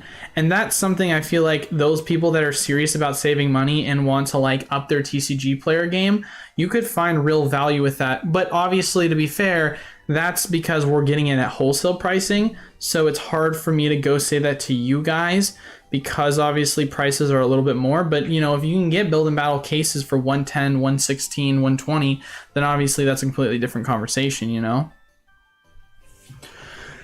Thanks, man. No problem, Nat. Sorry, man. Always working. I do watch the replays and uploads, though. I appreciate that. Just giving you crap, of course, as always. What older packs are in the 48 left? Well, I can't say that, Steven. That's obviously going to take away the fun of it. Here's what I can tell you, Steven, is this. I took so I had 200 packs in total. I took the calculated odds, so I like wrote it out on a sheet of paper and said, I need X amount of golds, I need X amount of silvers, X amount of reds, and X amount of blues that I need to create for it. I took the packs, I threw them in, and then I obviously mixed them around so I didn't know which was which, and then I systematically made sure that I, without knowing what was what, just shipped them out to people. So to my knowledge, there could be 3 gold packs, there could be 0 gold packs, there could be 1 gold pack, there could be 20 gold packs. Like, there is just a formula in how I did it. that would, in my personal opinion, randomize it to the best of my abilities. But in terms of if you're asking what product are you expecting from the golds, we have EX era packs like Power Keepers. We have a Diamond and Pearl era packs like Majestic Dawn, Stormfront, Legends Awakened, Great Encounters. We've got Heart Gold Soul Silver era packs. We've got Triumphant. We've got Heart Gold Soul Silver Undaunted. We've got Black and White era packs, Plasma Freeze, Plasma Blast, we've got so many different pack variations, and I randomized it in a way on purpose to where I would not be able to answer the question that you're asking, because if I hypothetically was like, oh, well, I listed 200 mystery packs, there's 48 left, gosh darn, I'm going to purposely keep the Power Keepers away so that, hey guys, we've still yet to open the Power Keepers. That just feels scummy in a way, because I am authentically fabricating the pulls, and that's not what I want to do. Obviously, from a business model, if someone were to first pack open the Power Keepers, obviously that's going to hurt it, because, people are going to then be like, oh my gosh, I pulled the Power Keepers. And then you're going to hear about it in the Discord chat. And then people are going to be like, oh, well, I guess I can't get the Power Keepers. But to me, at the end of the day, I'd much rather have that happen than it be the latter, where I'm purposely trying to skew it to incentivize people because I am being greedy or trying to do what's best in my financial favor and not what's best in your guys' favor as consumers, and being generally open, honest, and authentic to everything that is being sold. You know what I mean? What about build and battle stadiums? Build and battle stadiums are one of the biggest scams of all time. Changed my mind. Build and battle stadiums are such a scam. You guys want to hear what wholesale prices are for build and battle stadiums? Depending upon your distributor, it's either $36 or it is $40. That is wholesale prices. You do the math, 36 divided by 12 packs equals $3 per pack. Now, you might say to yourself, that's not a bad price, right? But right now, I can go get from build and battle cases, I can get it down to $2.91 a pack. Not only is it 9 cents cheaper, but also every 4 packs with a build and battle comes with bulk. Build and battle stadium, only 2, of course, only a build and battle stadium includes 2 build and battles. And so you're getting 4 extra packs for 10 cents more a pack and 1 less cases, or 1 less units worth of build and battles. So the value of it is just such a scam to begin with. I don't know why anyone would ever buy it. It's just so much worse value. So yeah, I highly recommend staying away from build and battle stadiums, personally speaking. And that's both as, wholesale price access goes, as well as non-wholesale pricing. I mean, if we go take a look and see what Silver Tempest is in terms of its value, right? We say to ourselves, all right, let's take a look at sealed product. And we say, all right, build and battle stadiums, right? Cheapest price available for them is currently $37. What is that? That's literally $1 above wholesale prices, right? Because I just gave you, if you're trying to get the cheapest wholesale price. Now, obviously, if we're going to the general Silver Tempest build and battles in general, obviously those are much more expensive when comparing it to the Silver Tempest stadiums. Same concept goes if we're doing the general case of 6. And then, of course, if we go and look at the build and battle displays, obviously the value, once again, is therefore of much greater. So maybe, and here's my thing, you can see yourself that you can justify getting this here because the value, therefore, of is better on your guys' end, because you're getting this so much closer to wholesale than what is available for wholesale when spreading it between the build and battles. So how do I want to say this? From a TCG player retail perspective, obviously Silver Tempest build and battle, if we're looking at specifically Silver Tempest, is better. But if we're just generally speaking across the board, the tendency for build and battles to be a better value is very, very rare on average. What do I think about the Droxy GX box and the GameStop Pikachu and Zekrom box? I mean, what's not to say about them? I love them both. How do you not love the GX box as well as the Pikachu and Zekrom box? They're sick. I agree with that. I'd much rather maintain randomized rather than systematically place better polls for certain customers. Exactly. It's like, that's so scummy. Well, that's so like untransparent. Okay, order at a better scale. I'll find out if it's heavy or not. Sounds good, brother. Yeah, no, like this is the deal, guys. I've said this before. I'll say this again. My whole business model is being completely transparent. If there's something you guys want, then I'm gonna give it to you, and I'm going to be open, honest, transparent. If I can give it to you in what's a realistic way that I'm able to afford. If I can only sell it for a certain price, I'm gonna let you guys know that. And if no one wants to buy it at that price, then I'm not gonna sell it. If people want to buy it at that price, then I'm gonna sell it. Simple as that. And if there's a product you guys want, I'm gonna offer it to you guys as best as I think I can. And if you guys agree with that, then awesome, buy it. If you disagree with that and you wanna make general improvements to it, then give me suggestions or ideas on what those improvements can be. And that's just how I think you should properly run a business. Open, honest, transparent, good customer service at an affordable price. Thanks for the financial advice. Do you think $20 for Crimson Invasion Build Battle Kit is a good price? I think that Tyrone Smith, $20 a Crimson Invasion booster pack or cheaper is the best deal I've ever seen. The fact of the matter that Crimson Invasion is not going for at least $20 a pack is an insane crime. I think we buy out Crimson Invasion now before it's too late. It is interesting though. Crimson Invasion pre-release kits are going for $36. Oh my gosh. If you are being serious, Crimson Invasion Build a Battle kits is good at price for $20. But yes, best booster box of all time. It is weird to think about how cheap it is now still. Oh, it's still so cheap. It's a terrible set, that's why. I mean, gosh, guys, even Steam, I don't know, which is worse, Steam Siege or Crimson? That's the real question here. Let's go to cards. I mean, you've got the Gyarados, right? But it's literally just a rainbow Gyarados. How is that not just such a tease? How's this just not such a tease? Like the golds and the rainbows, that's so crazy to me. $20 on Zulu Games? Shout out to Zulu, sounds about right. Yeah, it's not a bad price, I ain't gonna fault you for it. I mean, look at this. I mean, sure, like, Lucami is, like, more expensive now. But I don't know, when I look at Crimson Invasion with the Gyarados, I'm like, yo, do people, like, not remember how much crap we got from Breakpoint? Like, Breakpoint got so much crap as a set, and it is such a better set comparatively. Like, look at that. It's got a Secret Gyarados, it's got a Mega Gyarados, it's got a Skyla, it's got an Espeon EX, it's got a Darkrai EX, it's got a Ho-Oh EX. Like, I think this was such an underrated set for the longest time. I don't know, man. I don't know. Also, if you guys don't already know, I might as well shill. I'm a little late to the shilling party because I've been distracted talking about things that actually matter. Silver Tempest break. We're going to be having it on December 27th. Probably a terrible time to do it because it is around the holidays, but I want to do it on a Friday. I want to do it here. There's never going to be a good time to do it during the holidays, so I'm going to do it on that day. But we got Silver Tempest break packs up for $2.60.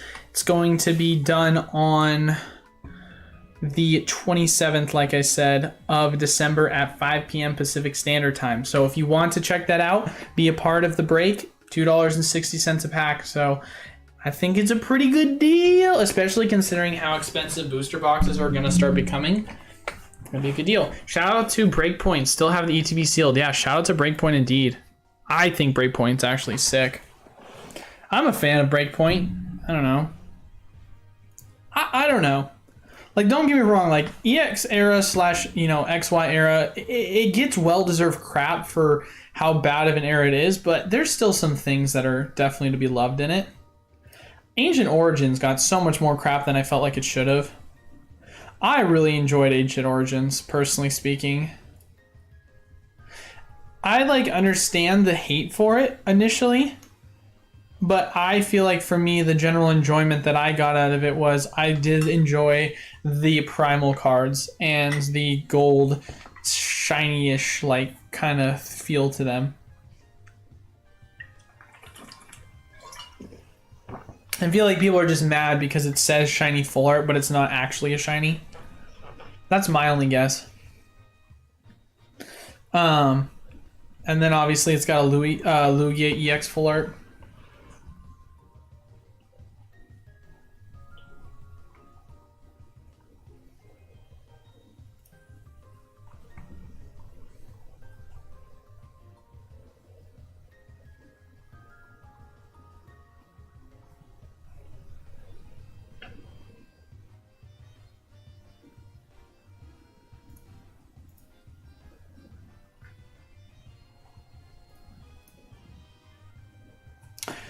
But look at prices, ladies and gentlemen. Let's take a look at the seal product. Let's take a look at it all. Silver Tempest, 106. Lost Origin, 116. Evolving Skies, let's take a look. Let's take a click. Let's take a click. What are we seeing, ladies and gentlemen? Let's take a click. We are seeing 288 as the cheapest. 288, ladies and gentlemen. Lost Origins, let's actually look and take a click at Lost Origins and see. 117. Wow. Talk about shortages. Astral Radiance, 104. It's kind of been the same. But Fusion Strike, do you guys see this, ladies and gentlemen? 110 for a Fusion Strike booster box. Chilling Rain, 105, and then 110 after that. Prices are going up, ladies and gentlemen, because supply is dwindling. And then you've got little old battle styles. Little old battle styles. $100, 2 away from $100, ladies and gentlemen. Actually 4 away if we count this one. Oh wait, no, there's one at 94-ish. Right here, 95. Okay, so 95, it's 5 away. It's just crazy, guys. It is crazy.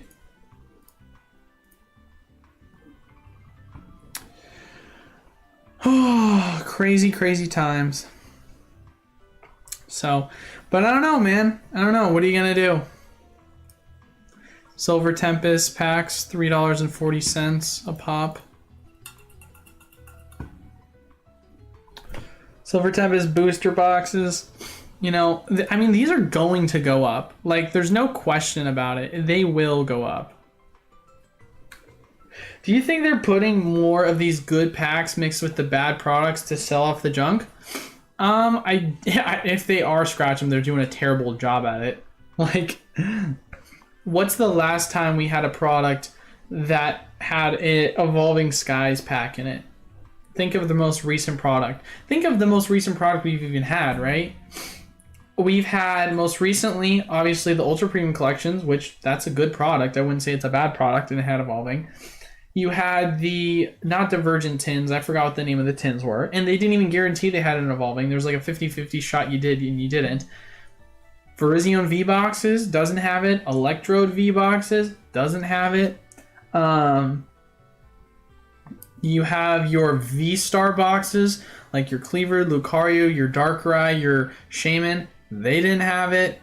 Like what sets have the Evolving Skies in it? Because they're not doing a good job at it.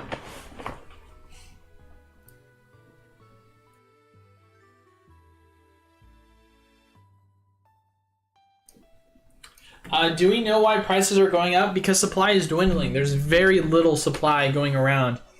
It's just concepts of just supply and demand. If there's high demand for a product and there's high supply for a product, then obviously there's an equilibrium that balances out. If there's low supply for a product, high demand for a product, then obviously up and up. Hey, just grabbed a booster box for the break, and 2 mysteries are mysteries anyway to ship the mystery packs out first. I'm a dummy. Plebisaur says, I can definitely ship out the mysteries for you first if you would like me to, Pleb. I can make an exception. Don't worry, brother. I can ship it out. I can ship it out early. Pokemon department store says, high supply for Eli. Hey, there is definitely a high supply of Eli, and the demand is hopefully getting there. I sent you the link for the tier list here twice. Okay, TT, let me take a look. Did you send it on Discord or email?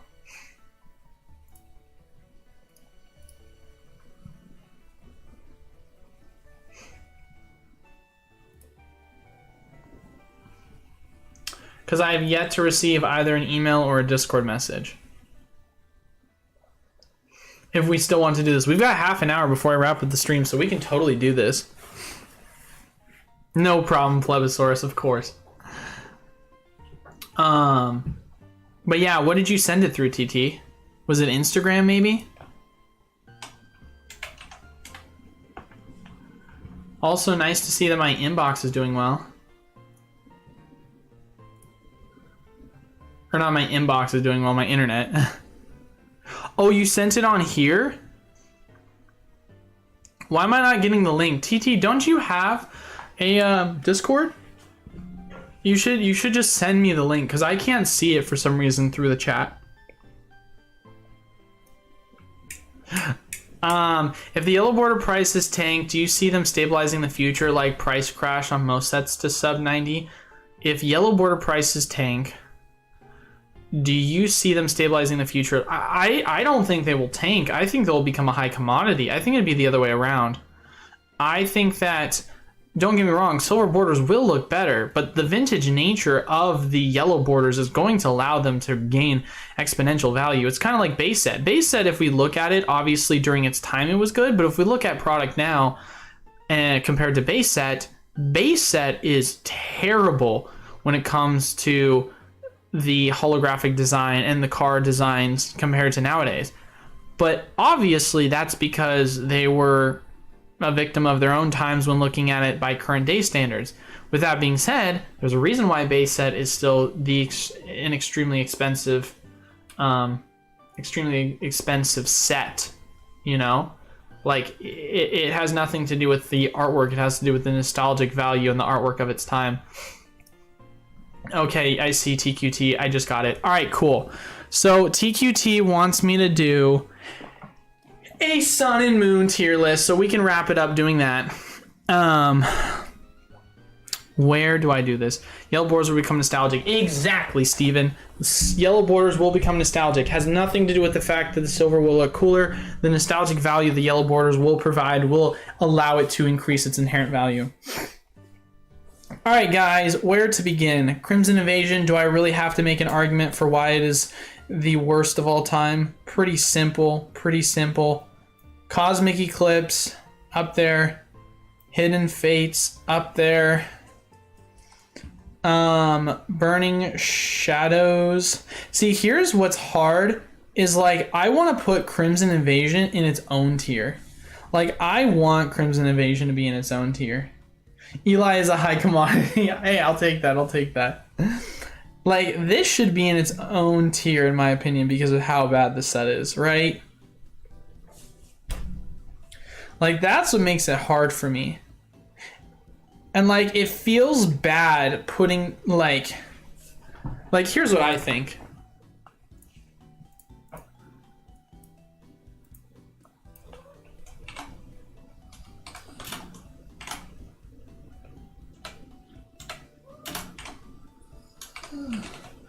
I think there should be God tier, if I'm being honest.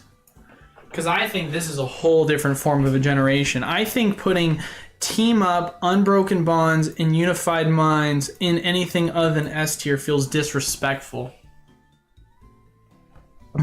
And I think we will name this Crimson Invasion tier. No, we'll have to keep it here. And then we could put...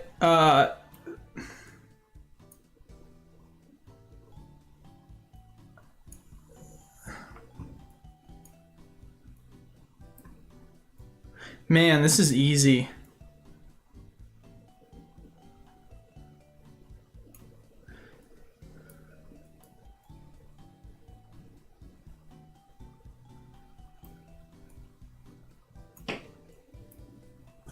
Wow, that was quick. All right.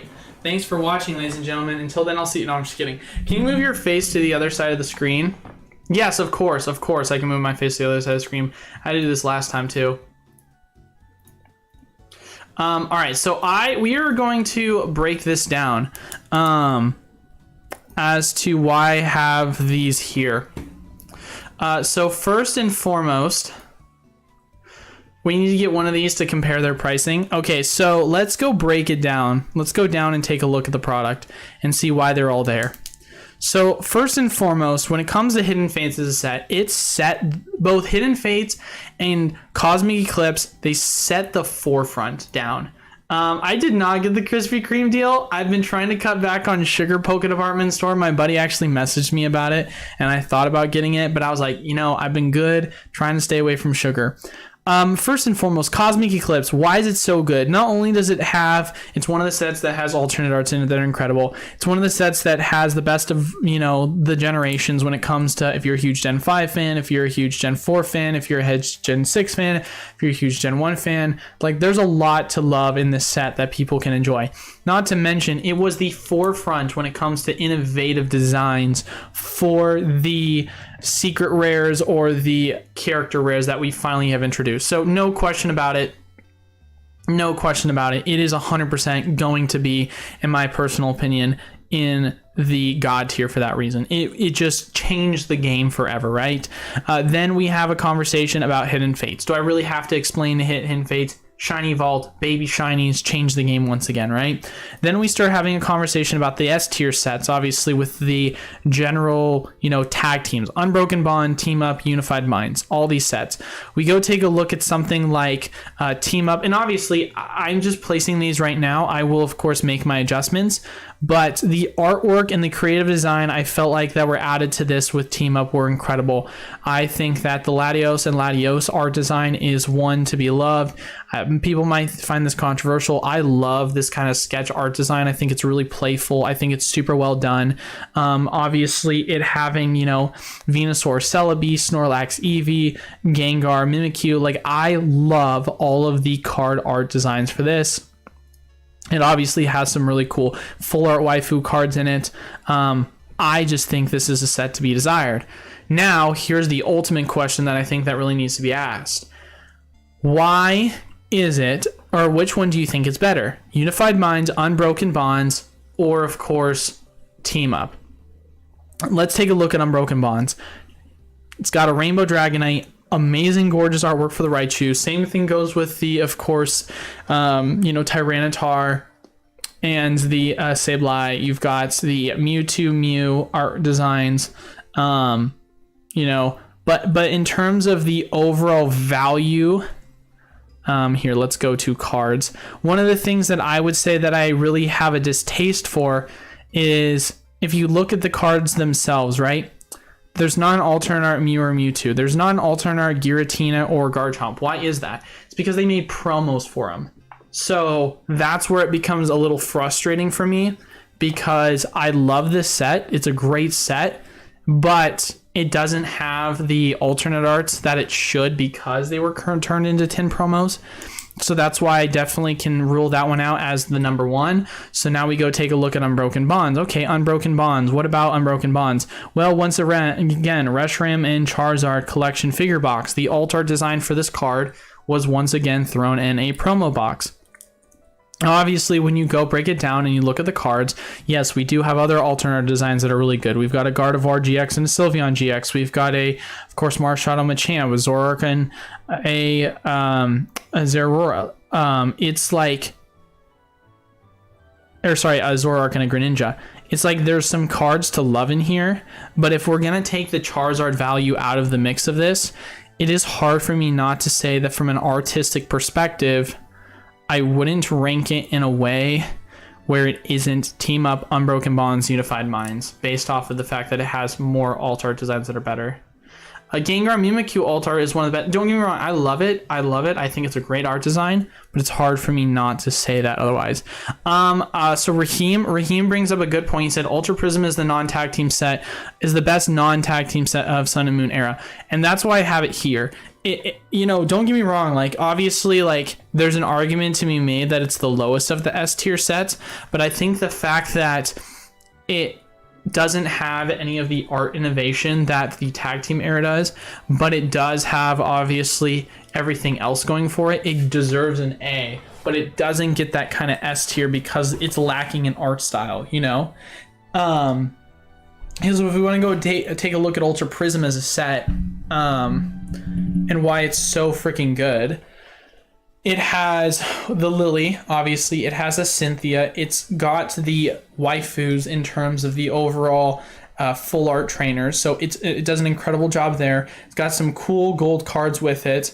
Also, as well, if you are a Gen 4 fan, obviously it has a Leafeon, Glaceon rainbow cards and some Palkia, Dialga rainbow cards and some other really cool gold cards. So it honestly has a ton of value to it, I would say, in this set. The art design that this really brought in terms of the diversity to the table was one that was incredible in my opinion. Now the question is, if you take the fact that if you're not a Gen 4 or 6 fan, you don't really care about this set. If you're not a huge waifu fan, you don't really care about this set.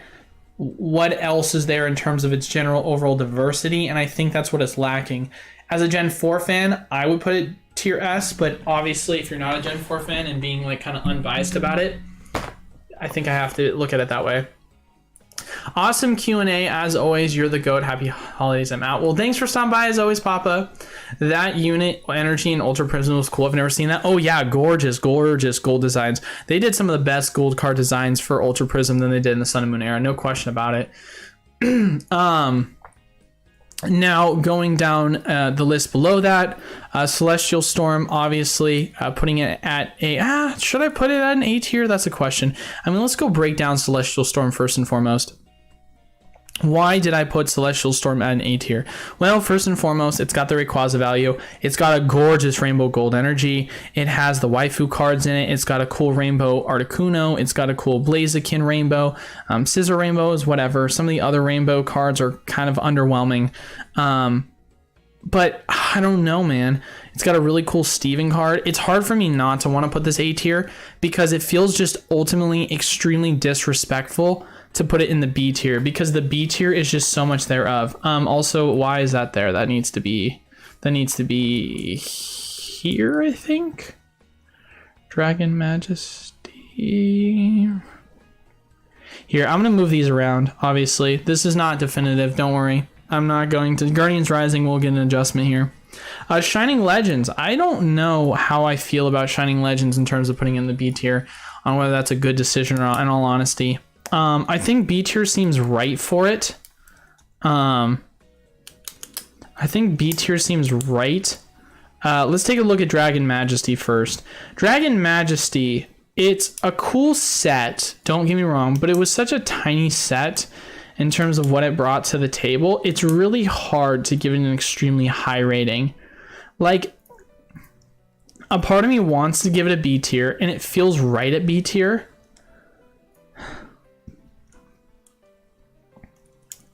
But also at the same exact time, like, it's just such a tiny set. It's really hard for me. It's really hard for me to know where to put it based off of that. Like, the Ultra Necrozma is sick. The Xena is sick. The Reshiram, Salamence, and Kyurem is sick. Like, I want to put it B, but it's such a tiny set. Like, I guess if you say it's a tiny set and for what's in it, it's a cool one. So you have to put it B here. But, you know, that makes it kind of hard. And then Lost Thunder. I mean, Lost Thunder is one of those sets where it's like, okay, don't get me wrong. Like, we've got, you know, Professor... we've got the Professor Full Art Trainer card. We've got Whitney. We've got some other cards. But it's like, and then we've got a Suicune, a Tyranitar, a Mimikyu, a Lugia. I think this can definitely be put in the B tier. But what do I say is what is the king of B tiers, right? Like, what is the best of the B tiers? I would argue that if you take it transparently, you would say this seems the most accurate when placing it, but then Shining Legends, where does Shining Legends belong? Is Shining Legends a C tier? Is it a B tier? Because Shining Legends was that people hated out the gate, hated it. And now obviously, nostalgically speaking, people look at it from a lot better of a lens, but what makes this set good? Is it because it's got the Rainbow Mewtwo? Is it because it's got the Rainbow NT and Raichu? It's because it's got the Shining Mew, the Shining Rayquaza, the Shining Arceus, the Shining Jirachi. It got really cool promos. Like, I feel like that alone should give it the B tier value. You just got to ask, like, how high do you put it on B tier comparatively? Like, I feel like this is a fair placement, personally speaking. I think that's a fair placement for the Bs. Now, here's where we get into the C tier. I think that C tier wise, I think C tier wise, this seems correct, or this seems correct. I know this might sound controversial to say Forbidden Light should be a C tier, especially considering I'm a huge Gen 4 fan, but it just seems appropriate. Why wouldn't it seem appropriate when you look at what's really in the set, right? You've obviously got Giratina, and you also have a Palkia Rainbow, but guess what also has a Giratina and Palkia Rainbow? Ultra Prism. You've got obviously an Ultra Necrozma. It's a Rainbow, sure, it's cool, but we also got a Gold Ultra Necrozma from Dragon Majesty, so it doesn't really feel like it's that good. I'm sure you've got some really cool gold energy designs in this card, and you've got some cool Prism cards, but you know, in terms of does this set really bring it to a B tier of a set when you compare it to everything else in the era?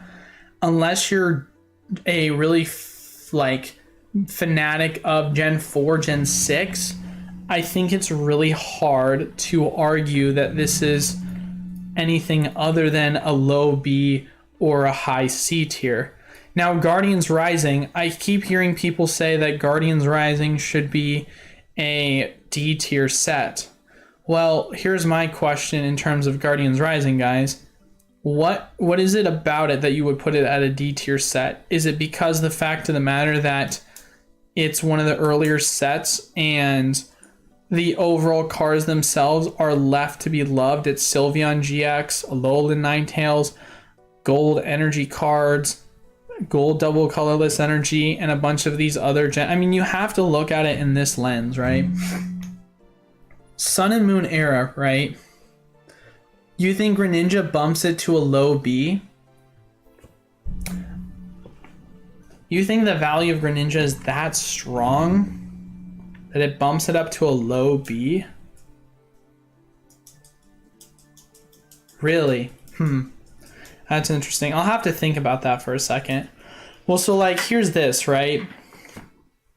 When I look at this set, we all know the value of EV power. Obviously, it only has one EV, but I think the value of the Sylveon, I think the fact that it's got obviously the cool energy cards, the cool golden energy cards, I think you've got to add some value to it, right? I mean, we go take a look at Sun and Moon base, obviously, you know, looking at this set, I also think that, you know, for a base set, all things considered, it wasn't that bad of a base set. Like, it has an Umbreon and an Espeon in it, which I think is really cool to have an Umbreon and an Espeon Rainbow, and it also has golden energies too. Like, there's an argument, honestly, to be made, ladies and gentlemen, that this set should actually be, base set should actually be higher than Guardians Rising. I think there's an argument to be made right there, and then you put Guardians Rising here.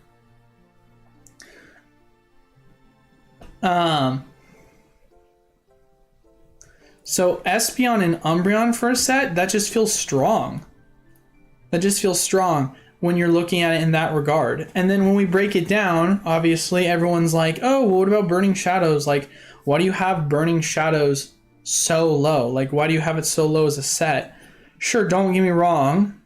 It's cool that it has the golden energy cards. Oh my gosh, it's a set that has... I gotta think about this one for a second. Here's my personal opinion on this set, guys, right? When you look at this set at its face, you look at the set as a whole, right?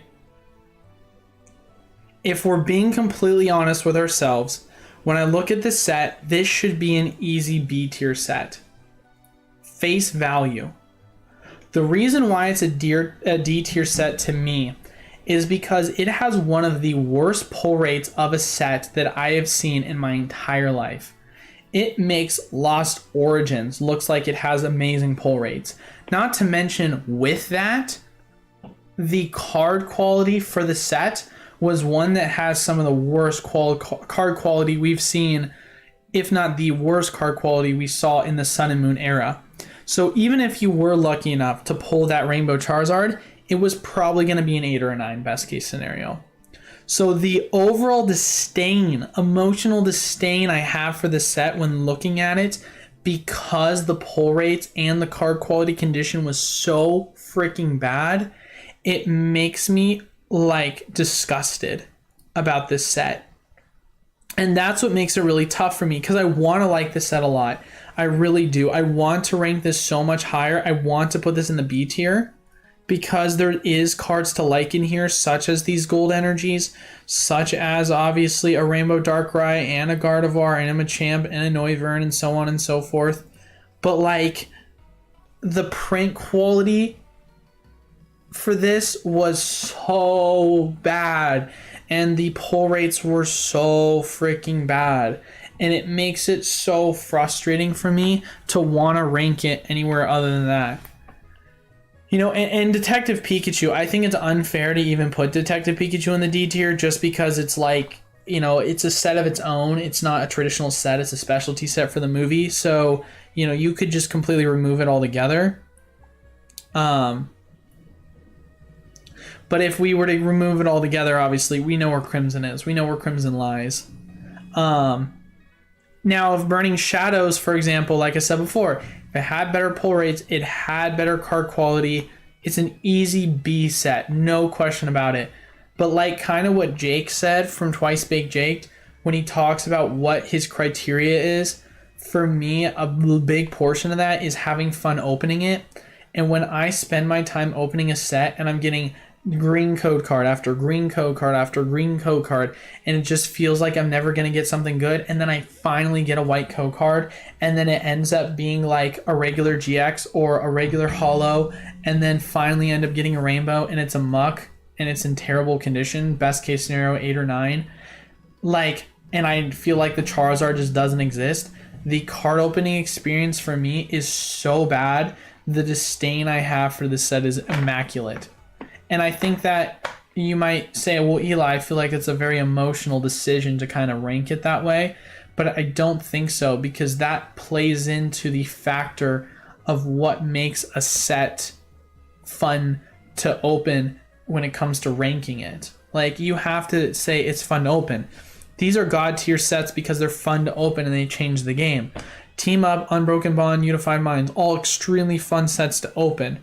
All of these sets, I can argue, are fun to open leading up until D tier. D tier is where you start to get into the range of, this is no longer a fun set for me to open. It's like, I hate opening this set. This set's kind of fun to open. This set's fun to open. This set is definitely fun to open. This is super fun to open. Oh my god, I'm creaming my pants. This is so fun. Just take my wallet. Like, that's how I almost kind of look at it in that regard when I'm ranking it with this, you know? Is that has to play a huge factor into it. And that's just my honest opinion when I look at it that way. So, and now maybe you guys are saying it should be low C. Like, maybe you're saying low C is the argument. And that could be a fair argument. Low C could be a fair argument to where to place this, but I don't know. It's hard. It's hard to really say, but Guardians Rising is S tier for sure. Yeah, right. Definitely C tier. Ultra Prism is the best non-tag team Sun and Moon set, right? Like I said before, yeah, I agree with that. I'm shocked how cheap some of the singles are in Cosmic are. Yeah, I mean, it's because we've just had, obviously, we've seen quite a correction in terms of a lot of the value of the cards for Cosmic Eclipse. Especially since we have supply of it still floating around. Gengar and Mimikyu Alt Art is one of the best cards ever printed. Definitely a cool art design. Awesome Q&A. I already answered that question. Like Celestial Storm, it's definitely a good set. So we got it at A tier. It's 200K a good price for that box, bro. I think that's a deal. It's usually selling for 4 million. Greninja bumps it up to a low B. I think that's hard to say, man. I know Greninja is definitely a card that a lot of people like, but I feel like it's not one that's like a strong enough of a card really to jump it up to a B. I don't know. I feel like it's hard. Like, I'm going back and forth between it, but...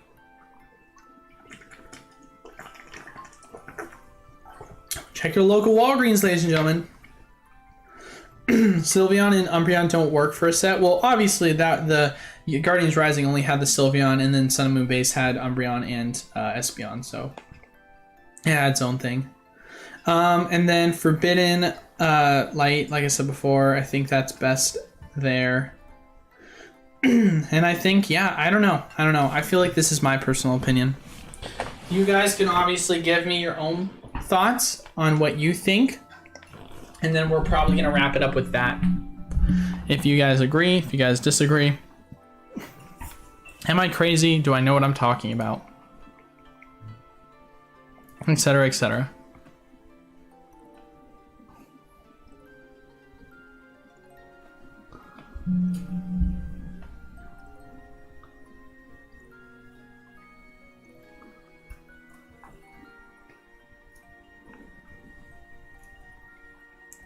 $8.99 for Walgreens cards? That's pretty sweet. That's pretty chill. That's pretty chill.